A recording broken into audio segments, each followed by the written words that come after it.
મહેસાણાના જોટાણા તાલુકાના મોદીપુર ગામના પ્રાથમિક શાળાના એક શિક્ષિકા પોતાના અનોખા પ્રયોગથી ભણતરનો માહોલ જ બદલાવી રહ્યા છે.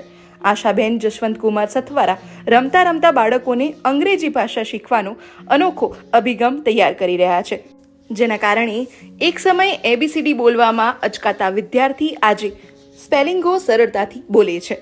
જાણીએ. મારા આશાબેન જશવંતકુમાર, હું મહેસાણા જિલ્લાની જોટાણા તાલુકાની મોદીપુર પ્રાથમિક શાળામાં હાલ ઉપશિક્ષક તરીકે ફરજ બજાવી રહી છું. અહીંયા મોદીપુર પ્રાથમિક શાળામાં છેલ્લા 3 વર્ષથી ફરજ બજાવી રહી છું. રિસેસ ટાઈમે લોચુંબકની રમતો રમતા હતા, લોચુંબક સાથે વધુ રમતા હતા.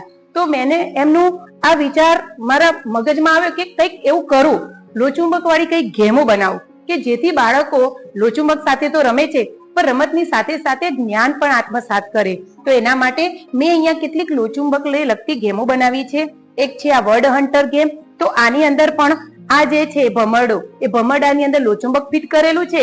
આ દાંડીએ લોચુંબક બાંધ્યું. માનો કે એક તળાવની અંદરથી બાળક માછલીઓથી ફિશિંગ કરતો હોય, એમાં ફિશિંગ રોડ બનાવી અને જુદા જુદા પ્રાણીઓ, પક્ષીઓ, કલર્સના સ્પેલિંગો મૂક્યા અને બાળકને કહું કે કલરના સ્પેલિંગ તમે પિક કરો, તો બાળક તરત જ આ લોચુંબકથી કલરના સ્પેલિંગો પિક કરશે અને જ્યારે એને બધા સ્પેલિંગો પિક થાય ત્યારે એટલો બધો આનંદ થતો હોય છે અને સાથે સાથે સ્પેલિંગો પણ શીખી લે છે. રમત બનાવી છે. આની અંદર બાળકોને ટ્રાફિક સિગ્નલોના જે નિયમો છે એ પણ જાણતા થઈ જાય અને આની અંદર આ જે બસ છે એની અંદર મેં લોચુંબક માચિસ બોક્સની અંદર લોચુંબક મૂકી અને આ બસ રાખી છે અને આની અંદર જુદી જુદી ચીટ મૂકેલી છે. જે નિબંધ લખાવો હોય એની ચીટ મૂકી હું અંદર મિક્સ કરું છું બીજા અન્ય શબ્દો, અને બાળક શું કરે છે કે લોચુંબક દ્વારા એ બસને ગતિ આપે છે. પછી એક લર્નિંગ વિઝ્યુઅલ માટે મેં બાળકોને થોડી રમત, આપણે કહીએ છીએ ને કે રમત, મેં ચાંદલા લગાવવાની જે બિંદી આવે એનું જે આવું રેપર આવે, એ રેપર ઉપરથી મને એક આઈડિયા આવ્યો કે લાવો ને એક આ બનાવી જોઈએ. તો આ છે એક્ટ. એક્ટ છે, જ્યારે બાળક આ કાર્ડ બહાર કાઢે છે ત્યારે એનું એક્શન થઈ જાય છે. એટલે કે એક્ટ ઉપરથી વળતા શબ્દો, આમ જુઓ તો એક્ટ અને આમ જુઓ તો એક્શન. તો બાળકને રમતમાં સારું એવું અંગ્રેજી આવડી શકે. પછી મારું એક આ જે બાળકોને ખૂબ જ ગમે છે એ છે મેજિક બોક્સ, જેમાં ગુજરાતીમાં આનો ઉપયોગ કરું છું, સંસ્કૃતમાં, અંગ્રેજી ભાષામાં આનો ઉપયોગ હું કરું છું. તો આની અંદર મેજિક બોક્સ મતલબ કે જાદુઈ પેટી. તો આની અંદર જે સ્પેલિંગ નાખું તો એનો વિરોધી શબ્દ થઈને બહાર આવે છે. પછી એક વચન વાળું નાખું તો બહુવચન. મેં જેવા કાર્ડ બનાવ્યા હોય એ પ્રમાણે બાળક, જ્યારે હું કોઈ પણ ક્લાસની અંદર ભણાવવા માટે જાઉં છું, જે બોક્સ છે મારી સાથે જ હોય છે. બાળકોને જ્યારે હું બનાવતી હતી ત્યારે મને આનું નામ ખબર નહોતું. ત્યારે બાળકોએ મને કહ્યું કે બેન આ પીઝા જેવું નથી લાગતું, ચાલો આજથી આનું નામ પીઝા પાડી દઈએ.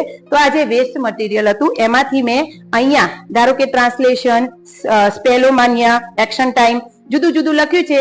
બાળક શું કરશે, આનું ચક્કર ગુમાવશે. હવે ટ્રાન્સલેશન ઉપર આવ્યું છે તો બાળક આની અંદરથી ચિઠ્ઠી ઉપાડશે અને જેનો સ્પેલિંગ નીકળે એનું ગુજરાતીમાં ટ્રાન્સલેટ કરશે. અને આ રીતે રમતા રમતા શીખવાડવામાં મને 80% સફળતા મળી છે.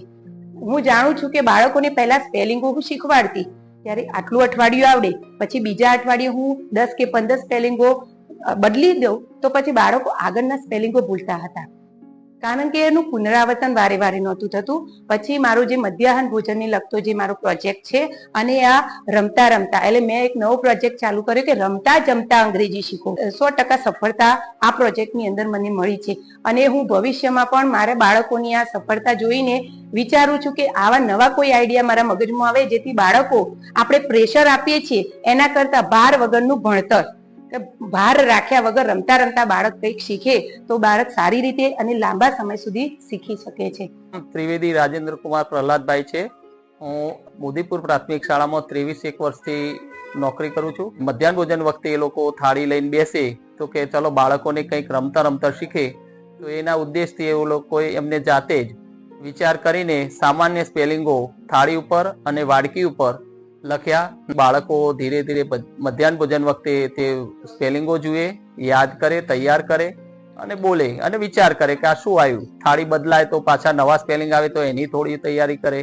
એટલે રમતા રમતા પોતાના જીવનમાં વણાય અને તૈયારી કરે. ત્યાર પછી કેટલીક રમતો પણ એવી તૈયારી કરી તો એ પણ બાળકોને બહુ જ ગમે છે અને તૈયારી થઈ શકે છે. વૃક્ષ પણ એવી રીતનું બનાવેલું છે ગેમમાં. અને આ રીતે બાળકોને બહુ જ સારું એવું જ્ઞાન મળેલ છે. અને રિંકુ ઠાકોર, લોકલ 18, મહેસાણા.